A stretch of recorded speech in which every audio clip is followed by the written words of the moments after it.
Hey guys, hari ini hari Rabu tanggal 23 Februari 2022. Ini adalah video kedua kita hari ini. Jadi buat teman-teman yang baru menonton, selamat datang di Crypto Hell. Masih kembali lagi dengan gua Fai Muhammad. Hari ini kita akan membahas Bitcoin On-Chain Report minggu ke-8 ya.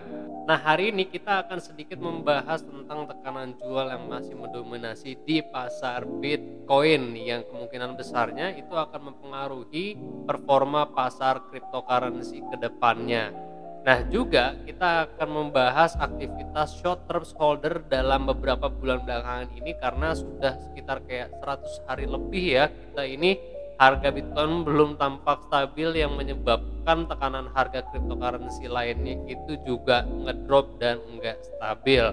Ya, seperti yang teman-teman ketahui bahwa harga Bitcoin memang kan sekarang tampak struggling ya sekitar 100 hari lebih belakangan ini dengan weekly high itu 44.659, terus juga close minggu ini juga pun minggu ini apa minggu lalu berarti? Minggu lalu maksud gua berarti ya di harga 38.144. Nah, saat ini kan memang pelemahan harga nggak cuma diterpa oleh Bitcoin dan juga altcoin ya, tapi traditional market pun ini juga sangat beresiko untuk diperdagangkan karena Fed rate-nya juga naik dan juga banyak kekhawatiran yang timbul karena konflik dari Ukraine dan juga Rusia yang tampak masih memanas hingga saat ini dan juga meningkatnya kerusuhan sipil di Kanada. Nah, isu-isu seperti ini yang sebenarnya akan membuat banyak investor itu nggak yakin untuk masuk pasar dan membuat tren pasar saat ini itu memang tampak bearish.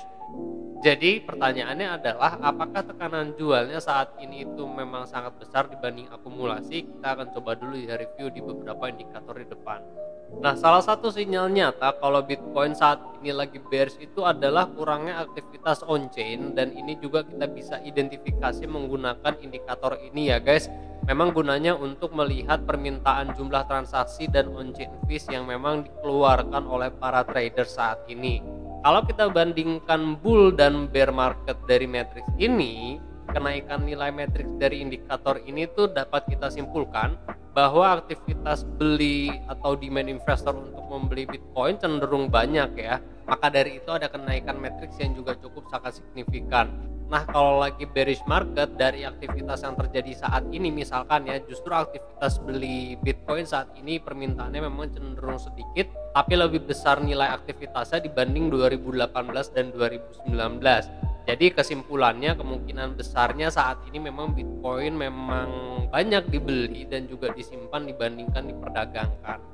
Dan dari indikator ini juga kita bisa melihat aktivitas wallet address yang isinya selama 30 hari belakangan ini nol guys.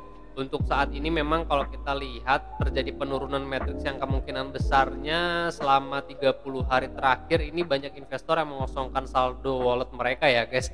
Jadi selama sebulan terakhir sekitar 219.000 alamat atau wallet atau kisarannya berarti 0,54% dari total alamat yang ada di pasaran itu udah kosong nih saldonya. Entah memang koinnya sudah dijual dan ditukarkan menjadi fiat atau memang ini adalah alamat-alamat yang memang baru. Jadi ini adalah investor baru yang baru juga membuat sebuah akun atau wallet. Nah, kalau dari sini, dari indikator ini kita juga bisa menyimpulkan bahwa saat ini secara psikologi pasar masih belum banyak yang mengambil keputusan ya untuk mengakumulasi karena memang proporsi pada jaringannya saat ini terombang-ambing di kisaran antara 64,78% dan juga 76,7%. Nah, biasanya kita bisa menyimpulkan pasar udah mulai memutuskan untuk akumulasi koin itu di saat matriks menyentuh di bawah 50% atau mudahnya kalau ngebaca ini perhatikan aja kotak hijau sebagai area oversold dari indikator Bitcoin percent of entities in profit. Nah, teman-teman juga bisa perhatikan bahwa red bar ini sebagai dominasi short term holder. Kalau untuk yang blue bar sebagai dominasi long term holder. Nah, kalau kita lihat dari sini memang keduanya long term holder dan juga short term holder itu tidak sedang ramai berdagang. Tapi jika dilihat dominasi pasar dipegang saat ini memang oleh para short term holder, maka aktivitas perdagangan sekarang itu ya memang jangka pendek. Ya wajar aja ya guys kalau memang saat ini harga tampak lebih volatile karena memang jual belinya juga periodik jangka pendek. Tapi yang lucunya adalah mayoritas short term solder saat ini memang lebih cenderung loss, dan ini tuh udah terjadi mulai per bulan Desember 2021 kemarin.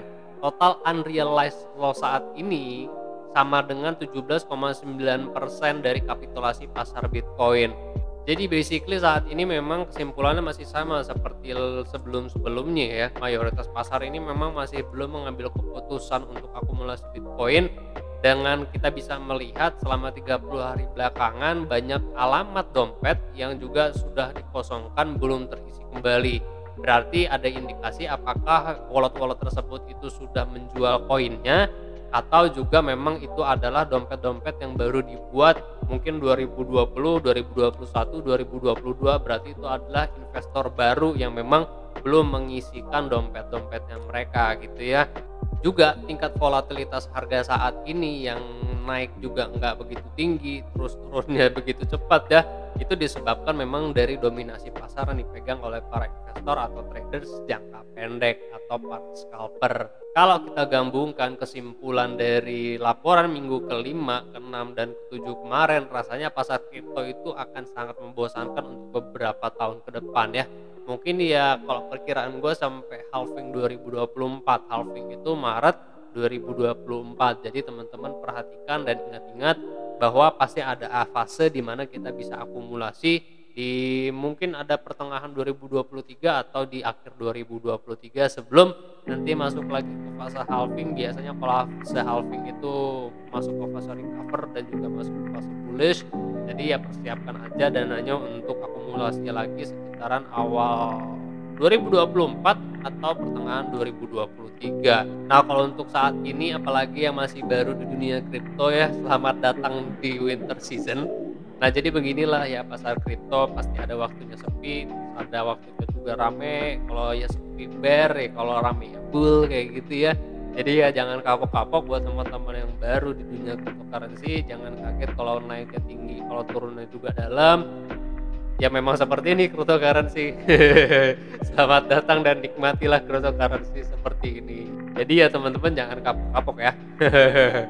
Oke, mungkin ini yang bisa gue sampaikan sore ini. Gue akan kembali lagi update on-chain analysis minggu depan karena memang ini adalah laporan mingguan aja. I hope you enjoy the show. Kenapa jadi I hope you enjoy the show ya? Emang ini show.